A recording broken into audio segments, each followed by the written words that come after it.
This podcast is sponsored by nobody. Hey dudes, this is Lydia Cornell. I played Sarah Rush on Too Close for Comfort. And you're listening to Tommy Throwback Kovac on Splat from the Past. Tell them some jokes, Tommy. Love you. Hey dudes, welcome to Splat from the Past, the only 80s themed horror sci-fi show where things can get totally radical.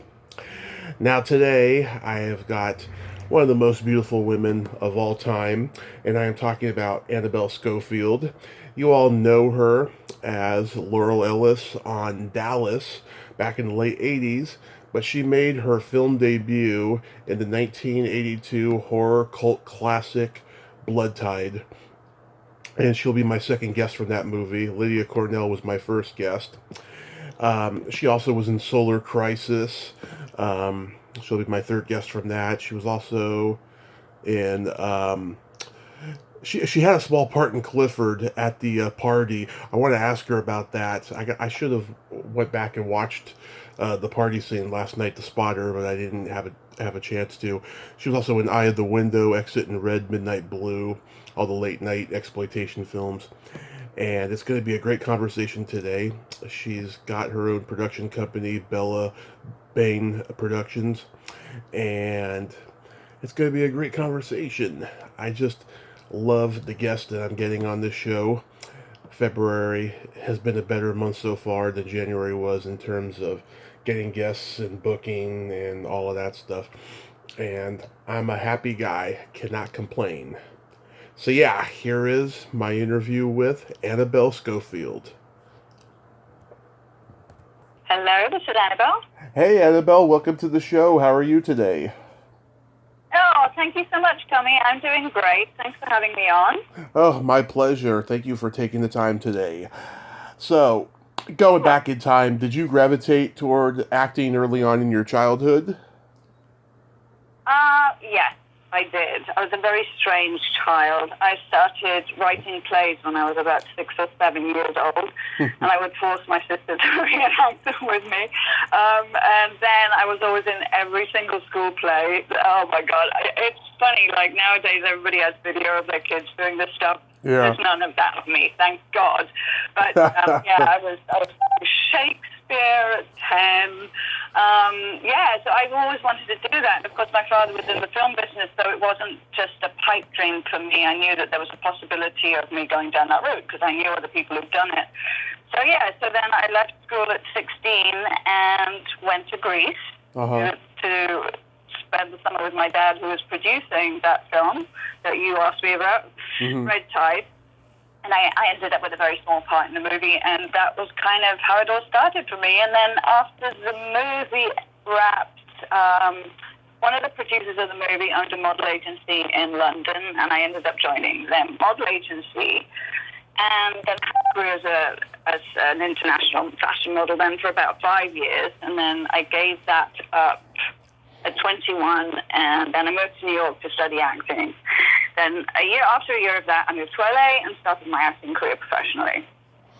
Wow. So was modeling something that you had always wanted to do? Well, I think every little girl dreams of being a model. My father and mother split up before I was born. My father had an American girlfriend who was a model in the 60s, and she'd always kind of encouraged me and taken pictures of me. I mean, if you go to my Instagram and so you can see the pictures of me as like a 12-year-old with ridiculous makeup on and stuff. So she had always encouraged that and taken pictures of me. And I did want to do it. I had a good time for the most part doing it. But I set myself a time limit. So I was like, okay, I can't get stuck in this forever. I wanted to be an actress ultimately. So I gave myself till I was 21, and I did exactly that. And like I said, I moved to New York and studied acting there, and the rest is not history.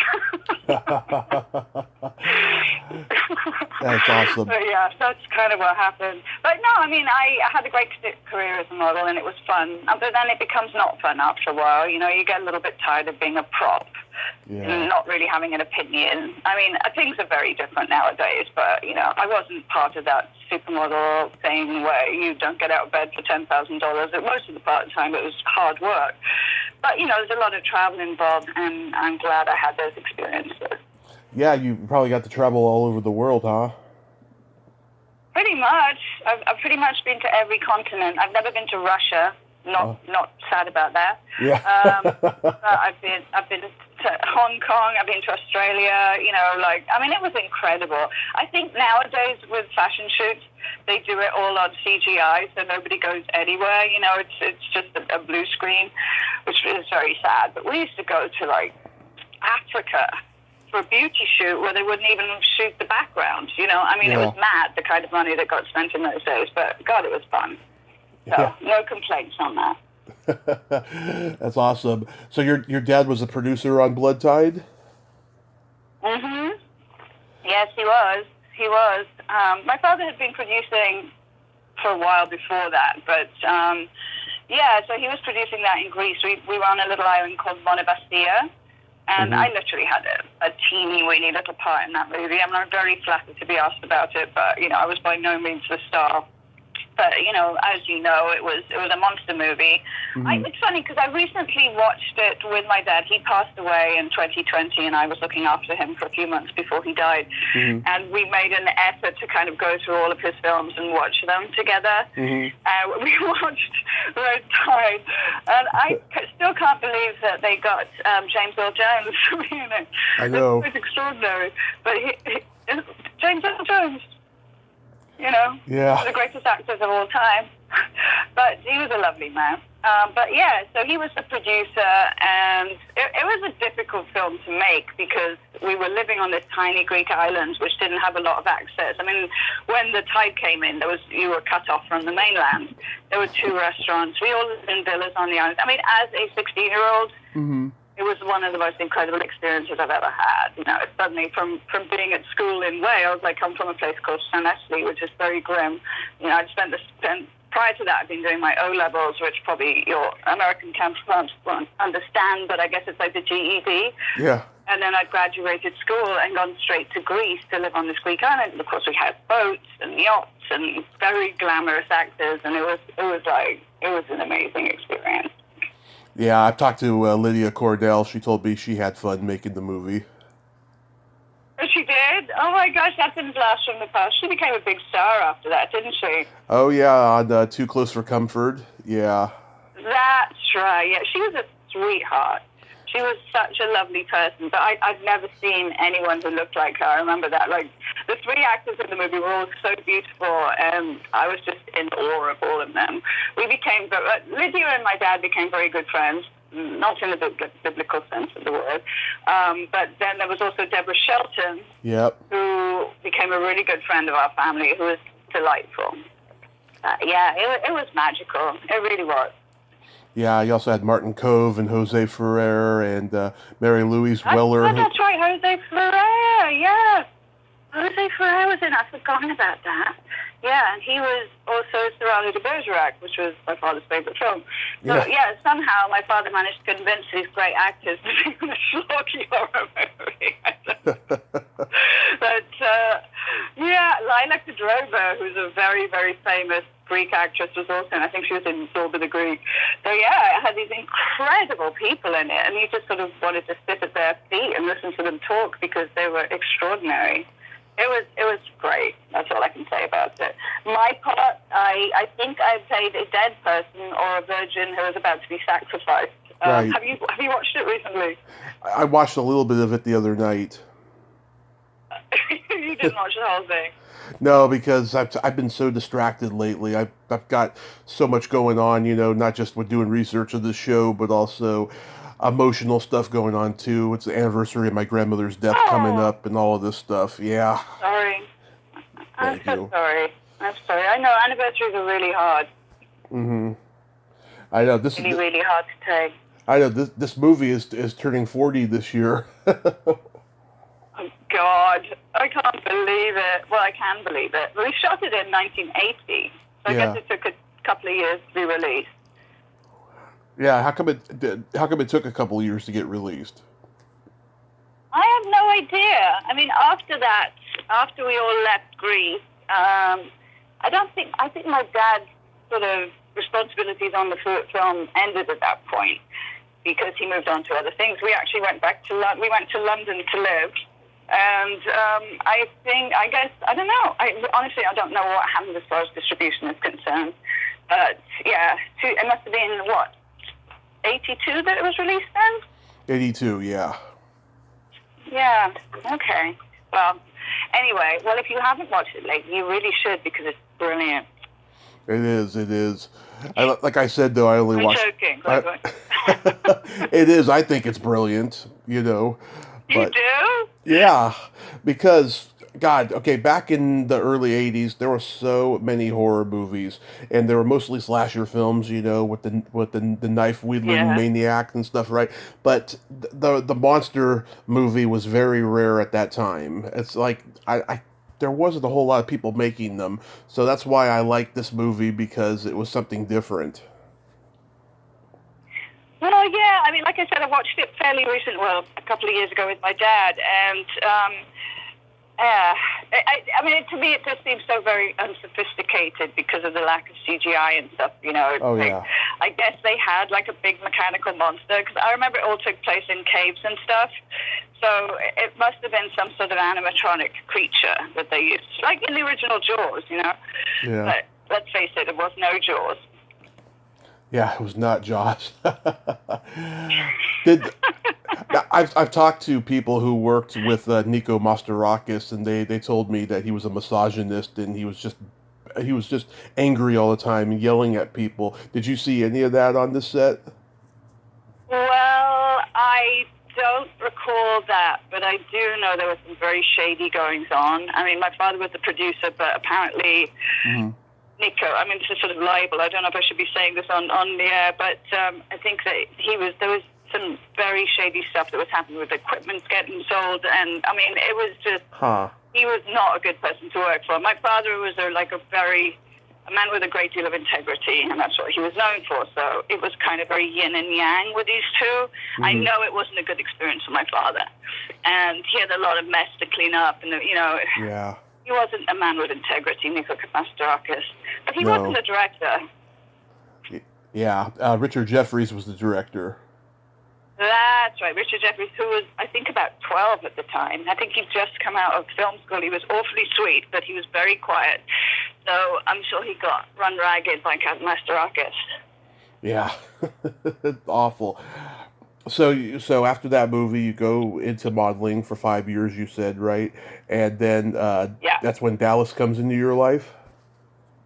Well, yeah, no, I quit acting, like I said. I went to New York. I went to HB Studios in New York. I studied there for a year. Mm-hmm. So I came to LA in 86 to start my career. I started studying again at a different school here. And then the next, I think Dallas was maybe my second or third audition. I mean, it happened so ridiculously fast to me. I did one movie prior to that, which was called, and that was the first audition I ever went on, a film called Dragonard. And please don't watch it, please. It's truly appalling. Anyway, I'm in it with Oliver Reed, Eartha Kitt, and Patrick Warburton. Yeah, it said on IMDb that he's told everybody in interviews that's the worst movie he's ever done, and he's embarrassed by it. Patrick and I had such fun on that. You know, the thing about filmmaking is, the one thing I've learned is the worse the film is, the more fun you have. You know, it's just like you just have so much fun. I mean, it's not much fun for the producers and the people behind the scenes, but for the actors, it's a riot. And we had so much fun on that movie. We got to go to Africa. We got to work with Oliver Reed, who was terrifying. But anyway, I digress. So that was, Patrick and I are still in contact, and we were always sending each other messages like, oh my God, can you believe we did that film? But you know what? I think it was both of our first jobs, so I wasn't about to turn it down. But anyway, it was a terrible film. They ended up revoicing me, so I've got some weird voice. Anyway, and then after that, I came back to LA, and I auditioned for Dallas soon after, and I got it. And I was a bit shocked. I didn't expect things to move quite so quickly for me. I mean, Dragonard was very much a B movie, and you know, I wasn't that excited by the fact that I got it, but like Dallas was major mainstream, you know, and overnight you become incredibly famous, it's a lot to take. Yeah, I'm sure you had a lot of crazy experiences, being recognized from that show. Well, yeah, I mean, it's just so odd. I mean, this is the first time I've given any kind of interview in years. But when you're on a show like that, you're doing most of your time is spent doing press. I mean, I think I used to work 1 day a week. I mean, I had a year-long contract, but it was generally 1 day a week that you would shoot, and you would shoot pages and pages in 1 day. That's the way Dallas worked, and it was very high pressure for that 1 day. But then the rest of your time, you were doing interviews for German magazines or having your picture taken, and it was just constant. And I didn't really enjoy that side of it. And I think a lot of it for me was the fact that it had happened for me so quickly that I just didn't feel like I deserved the attention, And I think that's true of a lot of people who go through a similar thing. Like, one day you're Annabelle, and the next day you're someone that everybody recognizes. And especially if you're on TV, it's different from being a movie star. If you're on television, you're in their home, and everybody thinks they know you, and everybody thinks you're their friend. Yeah. And it's just odd. It's a really odd experience, and I didn't enjoy it at all. And that's the sad thing about it. It's like, looking back, it was such an incredible opportunity for me. But I was terrified when I was on the set because my co-stars, Larry Hagman, who I've been watching since I was a child, and it's a bit daunting to suddenly have to act against these giants. And then so when I wasn't nervous about being on set and doing a bad job, I was doing all this press and getting all this attention for something that I just wasn't ready for. And I don't think, I wish that I'd been a little bit older and a bit more seasoned, because I probably could have really had a wonderful time with it. But when it ended, I was so pleased to get on with my life. I couldn't take it anymore. Yeah. By that point, Charlene Tilton was gone, right? Now, was she the poison dwarf? Yeah, she's the short girl on the show. Lucy, was it Lucy Ewing, her name? Yeah. Lucy, yeah. They called her the poison dwarf in England. Yeah. She was gone. So it was, and you know who else was on the show the same time as me that I didn't even meet? Who? Brad Pitt. Oh, yeah, that's right. Pitt. Yeah, never even met Brad Pitt. I could have been married to him by now. But anyway, yeah, he was on it. His career took a slightly different turn from mine. Yeah. And that was at the time... I mean, I worked... Sorry? That was at the time Cherie J. Wilson was on there, too. Yes, correct. And I worked a lot with Linda Gray. Mm-hmm. Gray, right? She used to direct a lot of the episodes. And Larry Hagman was a big part of our storyline. And Miss Ellie, who, sorry, Dallas fans, is not a very nice person in real life. I think she's passed, hasn't she? Am I speaking ill of the dead? What? Who? Miss Ellie. Let me look it up here. She was the old matriarch of the family. Waiting for my internet to load here. You got dial-up. Yeah. Let's see. No, yeah. Really, I shouldn't be speaking. Barbara Bel Geddes, yes. Yes, exactly. Mean to me, she was. She looks like she was mean. But she was the nicest person in the world on the show, but in real life she was mean as a snake. Yeah. I've said too much. Back in November, I was supposed to interview Cherie, and she's, I post hilariously inappropriate memes all the time on social media, right? And she saw this one meme I posted. It wasn't a meme, it was an article I posted that had an inappropriate picture attached to it. It was for educational purposes, and she, canceled her appearance on the show because of it. Oh, God. Yeah. Well, yeah, I find all that a bit... I mean, I think... Listen, I didn't come on here to talk about politics, but I am a bit sick of the whole PC stuff. I feel like it's the death to comedy, for one thing. I do, too. Death to excellence. It's like if everybody's woke and nobody can be the best, and I don't know. It's just really... I think maybe we as old people feel that way, but I don't know. I just find it a bit sad. There's so Same few here. really excellent artists, you know. Mm-hmm. Also, another actress I like was in a few episodes. Karen Copins. Do you remember her? No, Yeah, she was a dark no. haired actress. Yeah, she was in a lot of movies back in the '80s. She's on my bucket list. I've been trying to get her. No, Um, I don't. you're my fourth guest from Solar Crisis. Ah, I feel so honored. Thank you for making me feel special. Who's been on? I love to make it. That movie, there was so much fun. Yeah, like what happened to this movie? Because it had like a huge budget, and then it just went straight to video. Well, it's pretty bad. Well, I'll tell you what happened. You know, the fact is that was literally probably the high point of my career, because I think it was between me and Michelle Pfeiffer for the part, and I got it.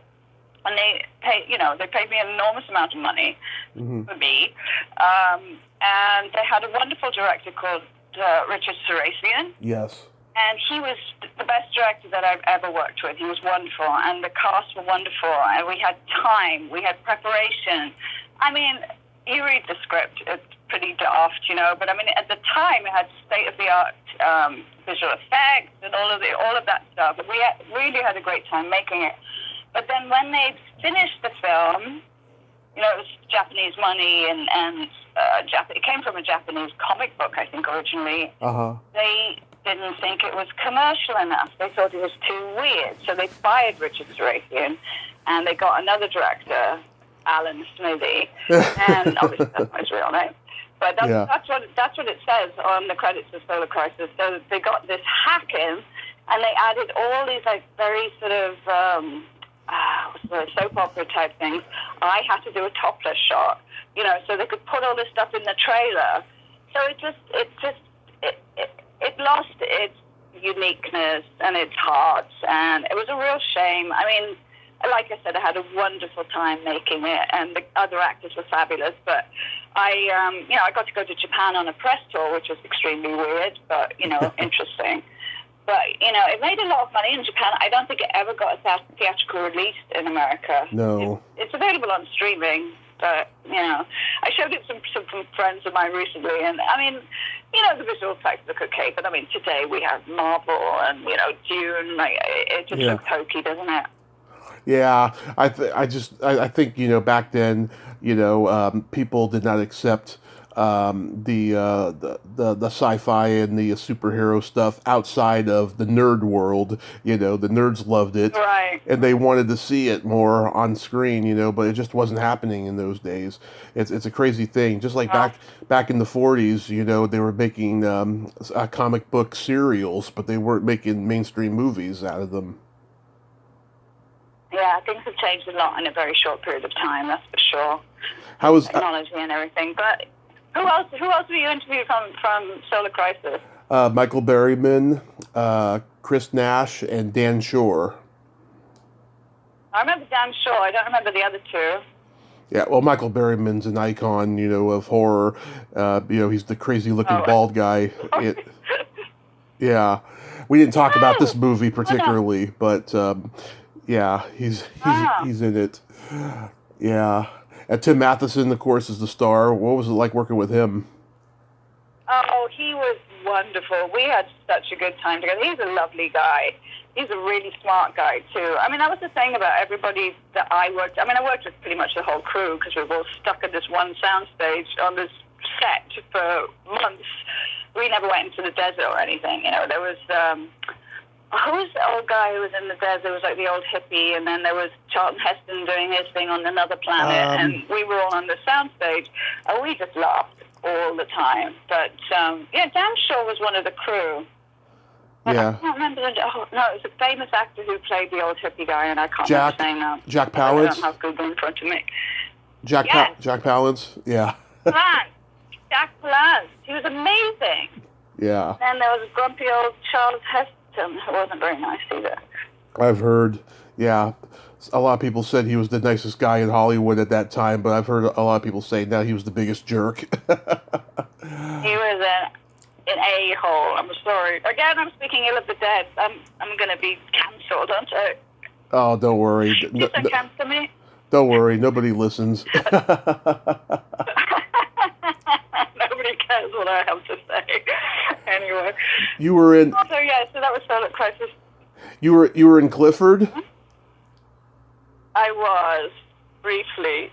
Yeah, I was in Clifford. I mean, honestly, I have to be honest with you. So I was in Clifford. I got hired for a role as someone who sits at the dinner part. There was a big party scene in the movie. And there was we shot in Pasadena, and there was a big long table, and it took a week to shoot. There was a lot of coverage. There was a lot of actors sitting around this table. Yeah. And I had one line, I think, and I had my one line, and when the movie came out, I'm not in the movie. I ended up on the cutting room floor, but I still get residuals from SAG. Oh boy. my dad took me. Yeah. My dad took me to see Clifford. Did he? Oh. Yeah. Well, I'm sorry to disappoint you, but I was on the cutting room floor, so yeah. Oh. That was interesting. That was a big movie. That was scary. Martin Short is hilarious in it, though. Yeah, it's a weird concept, isn't it? It's a really strange thing. I don't think I've ever actually watched it the whole way through, to tell you the truth. I think once I saw that I wasn't in it, I turned it off. But, yeah, I should probably try and watch it again or show it to some children who might appreciate it. I don't know. Oh, yeah. Charles Grodin was good. Yeah, it's hilarious. It's very underrated, and Martin Short being as little as he is, he could pass as a 10-year-old boy when he was actually 40 when they made it. Was he that old then? Because we're talking about like 1980... 1990. 7 or 8. Oh, was it 1990? 1990 was when it was filmed. Well, and then there was some legal stuff and financial stuff going on with Orion, so it didn't get released till 94. Oh, okay. Okay, that makes sense. Okay. Anyway, yeah, so I was in Clifford. That was great. Yeah. How was working with Andrew Mclaughlin on Eye of the Window?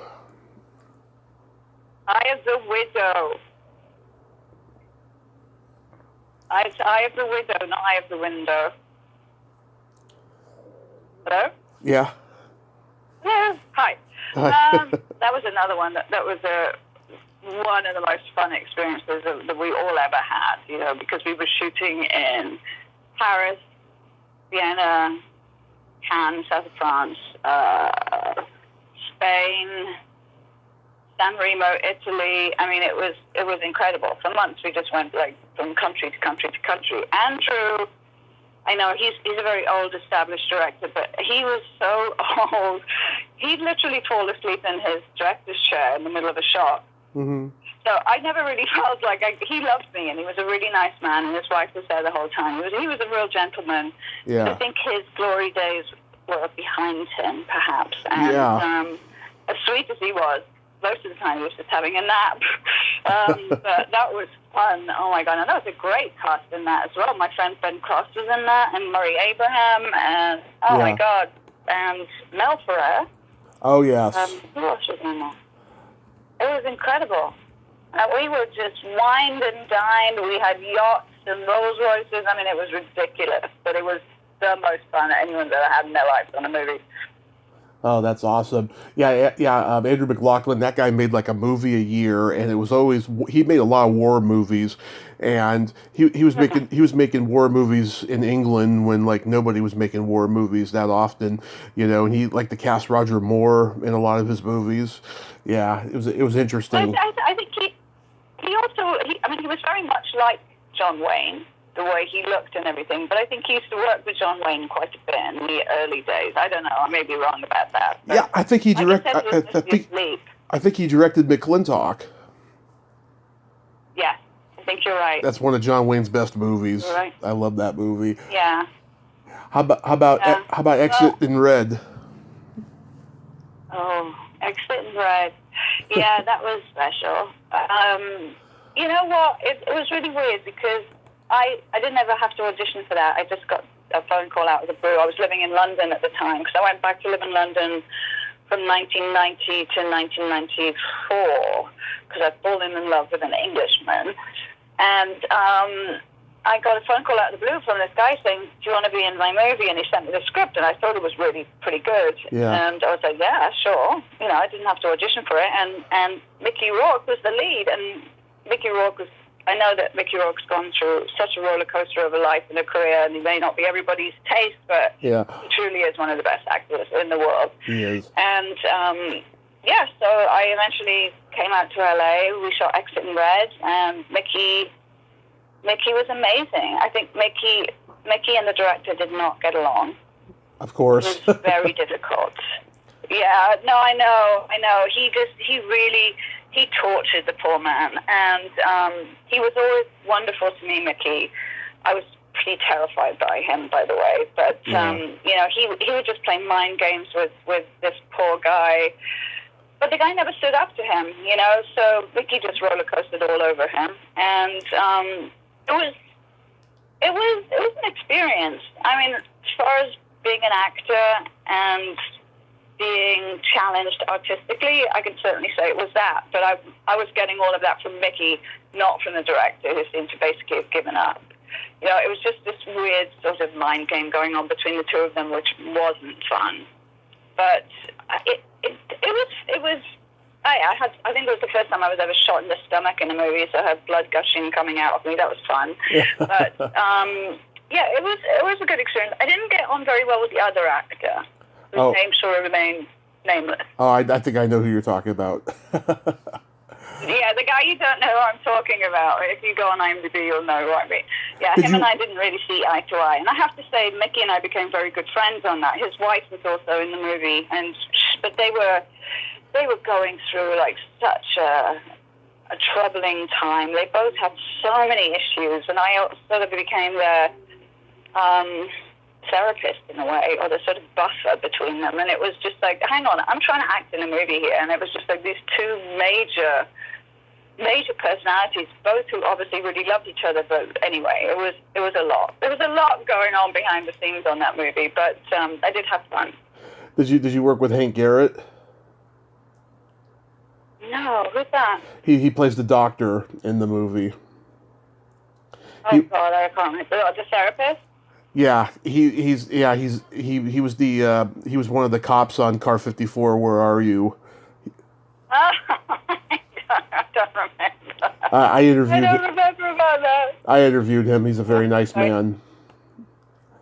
Oh, good. Yeah, I mean, you know, it's very rare that I've worked with people that weren't nice, honest. I mean, it may sound like that's not true, but you remember the ones that really stuck out as, you know, a-holes, more than, because everybody else is just happy to have a job for the most part. But that was an interesting experience. I mean, it was good for me in a lot of ways. It led to a lot of other work, and working with Mickey was incredible. How about Midnight Blue? And then after that, Oh. That was a bad one? Yeah. I'd really rather not talk about that, if you don't mind. Oh, that's fine. Yeah. It's you know, I don't want to talk about it. That's fine. So what made you get into producing? Well, after, so I did Exit in Red. I did, what's it called? The one you just mentioned, Midnight Blue. Immediately after that. And then I was sent to the south of France, to the Cannes Film Festival, to support Exit in Red. And I was there for like 2 weeks, and the actual film itself, back in the days before digital, never showed up. So there was no screening, there was no press, so I was just basically at the Cannes Film Festival going to a lot of parties, and I might admit having rather a good time. But I was one of the girls that got, you know, caught in a hotel room by Harvey Weinstein and chased around a room. I mean, I got myself out of there, but that was kind of like, yeah, I mean, it's weird. When it all came out in the press a couple of years ago, it was like I was reliving it all over again, because he did the same thing as he did to me, to every single one. I mean, luckily I got out of there. He didn't lay a finger on me, you know, in a sexual way, but it could have gone horribly wrong. And you know, I'd had this whole experience with him where he was sitting there telling me I was going to be this great star at Miramax, and, you know, blah, blah, blah, and I stupidly believed it. Yeah. But not doing what he wanted me to do, I think, had a detrimental effect on my career, but it certainly left a bad taste in my mouth. And, like, you know, and I believe me, he wasn't the first guy who tried to sexually harass me. It was endemic in the business at the time. Right. And especially with Midnight Blue, that was a really bad experience for me. And I'd gotten to this point where I was suddenly doing these movies where I was constantly playing this sex symbol, you know, and it was like these cliched, thin roles that had no meat to them, where I was just basically a push-up bra and a pair of stilettos with a husky voice.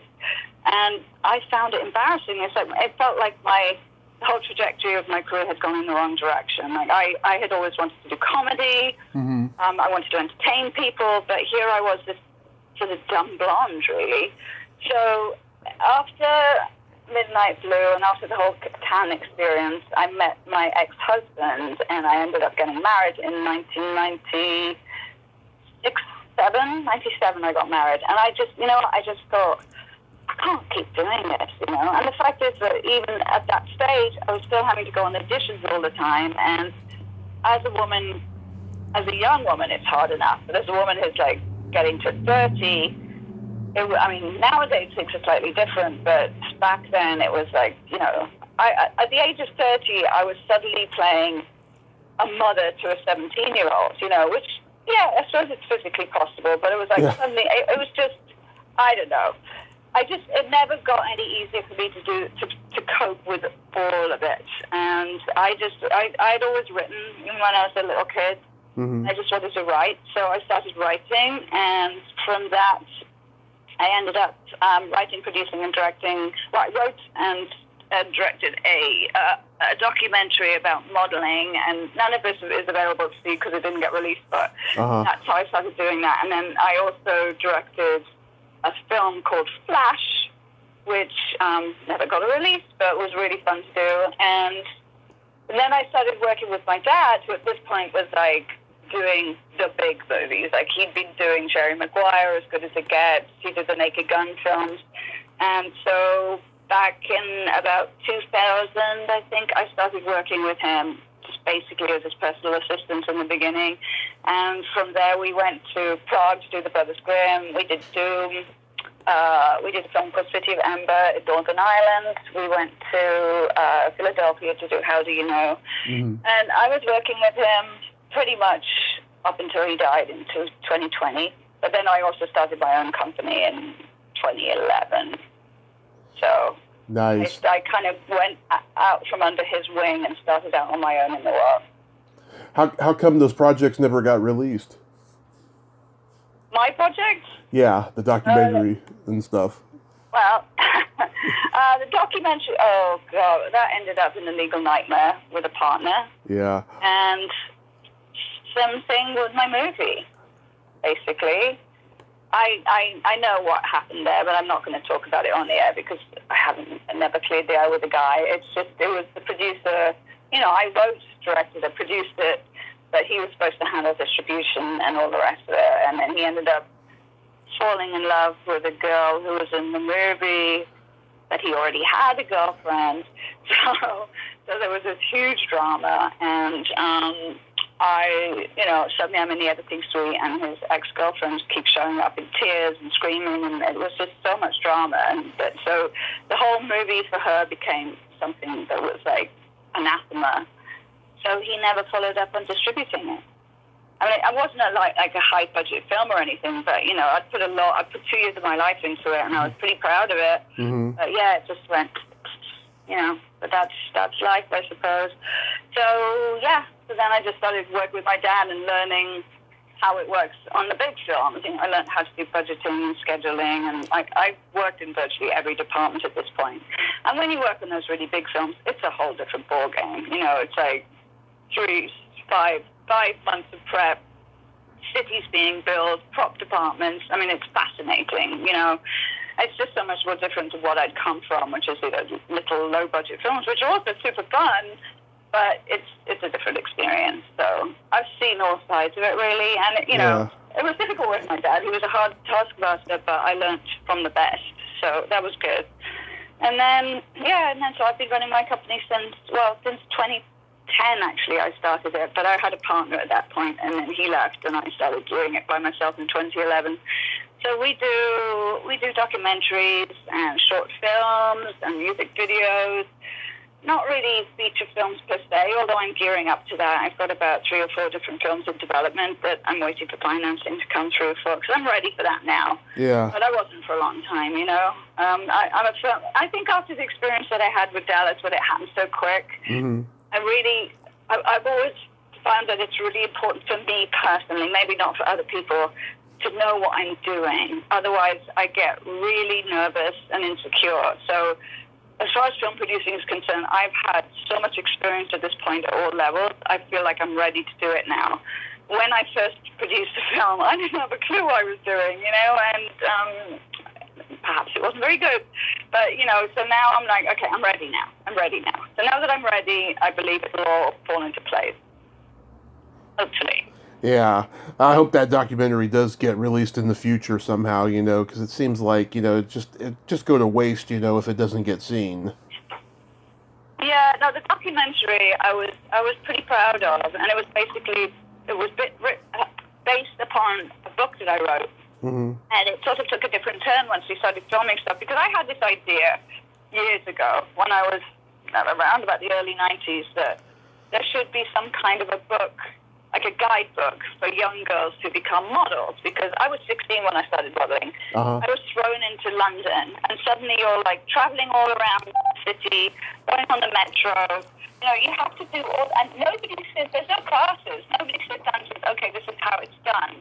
It's sink or swim, basically. And, you know, and you're thrown into, suddenly you're going to Milan, and you never have any money or anything at the beginning when you're modeling, and you're having to negotiate Italian men, you know, the tube, all of this stuff. And I had this idea that it would be really helpful to have a guidebook for models where you kind of lays out all the things you need to know about what it's like to start modeling, what these things mean. I mean, I remember when I first started modeling, a photographer asked me to do tests, mm-hmm. and I thought he meant I had to pass an exam. And test just means you're doing a model shoot but not getting paid for it, you know. And I was like, I don't want to do any more tests. I've just done my O-level. So it's like, you know, there's some lingo that you need to know. Like, how do you present yourself on a job? So that was my idea. But at the time, nobody was interested in models because it was pre the supermodel era. Mm-hmm. I was like, no, nobody cares about that. And of course, now you have America's Next Top Model with Tyra Banks and all these different shows and stuff, and everybody wants to know about models.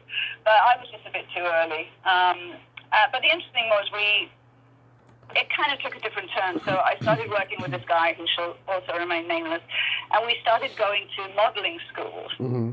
They have modeling schools, you know, which are supposed to supply the kind of information that I'm talking about to a young model, but they're just a rip-off. You know, they take people on that do not have the right shape, do not have the right height, don't have the right looks, and they just charge them, say, I don't know, like $1,000 to take a course, knowing full well they have no chance of actually having a career.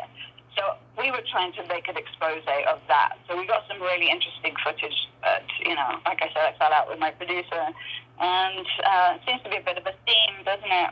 Yeah. Do you have anything upcoming? Maybe it's me. Well, I actually got an email this morning about a film that I have to read the script of after I get off the phone with you, so I'm not going to speak about it yet. But yeah, I have, like I said, my father and I were developing a few projects before he passed away, and I'm still working on them. I don't like to talk about things before the money's in the bank, though. I don't think it's fair to jinx it. But I have a wonderful film set in St. Louis, which is like a coming-of-age movie, kind of like not Goonies, I don't know, but sort of like that a little bit. And then I've got another one about the baseball player Roberto Clemente, which is a biopic, which is wonderful. And I've got another one about a Rolling Stone cover band, which is hilarious. Nice. But yeah, until the money's in the bank, I don't wish to discuss it further. Yeah, if anyone out there wants to give me some money.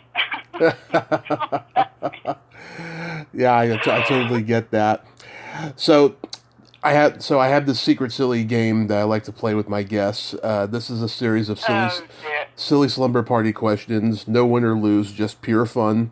And how the game works Okay. is I ask you the question, you answer it, and then you ask me that exact same question and I answer it. And feel free to comment on answers. Okay. Annabelle, are you ticklish? Yes. Tommy, are you ticklish? Yes, very ticklish. We've got What? that in common. I'm sorry. We've got that in common. Yeah. I'm so ticklish, I've been known to hit people in the groin without warning. Oh, really? Yeah. Yeah, I'm very ticklish too. Not on my feet though. Oh, my feet are very ticklish. You know? Yeah, no, I can withstand any tickling on my feet, but anyway, we don't need to talk about the places where I am ticklish. Carry on. Next question. What's your favorite part of the body? It could be anything. Oh, I see where this is going. No, it's gonna get more and more innocuous. Are you talking about what is attractive to me and the opposite sex? No. Just it's just whatever How should I say this?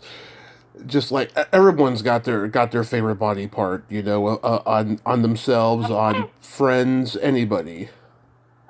Oh, okay. Yeah. Oh, my favorite body part of myself. I don't know. God, I don't know. I guess I quite like my legs. Uh-huh. What's your favorite body part? On anybody, it's the belly button. Ah, really? I hate belly buttons. Oh no, I've met a lot of people who hate belly buttons, and I've they got phobia. they just think, Phobia. Like, I can't stand them.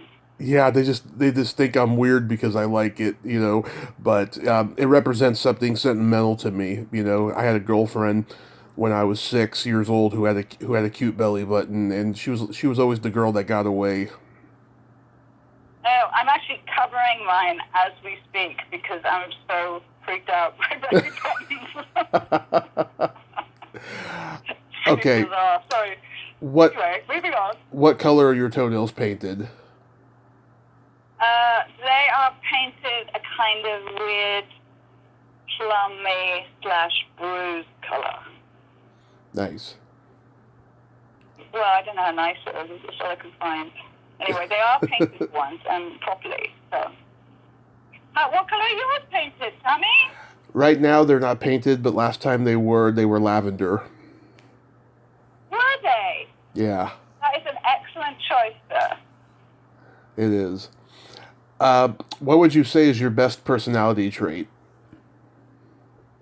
I don't think I've got any, apparently. I think that I have so many, I don't know where to begin. I'm pretty good company, I think. I'm very loyal. I can see that. I don't know. I don't like talking about myself in that way. It's embarrassing to me. What is your best personality trait? I'm sure you could figure this out. I have empathy and I have no filter. Ah. I have empathy too. I'm pretty bad on filtering as well. It can get you in a lot of trouble, Yeah. And then my favorite question, is there a stinky smell that just makes you gag? Well, you know what?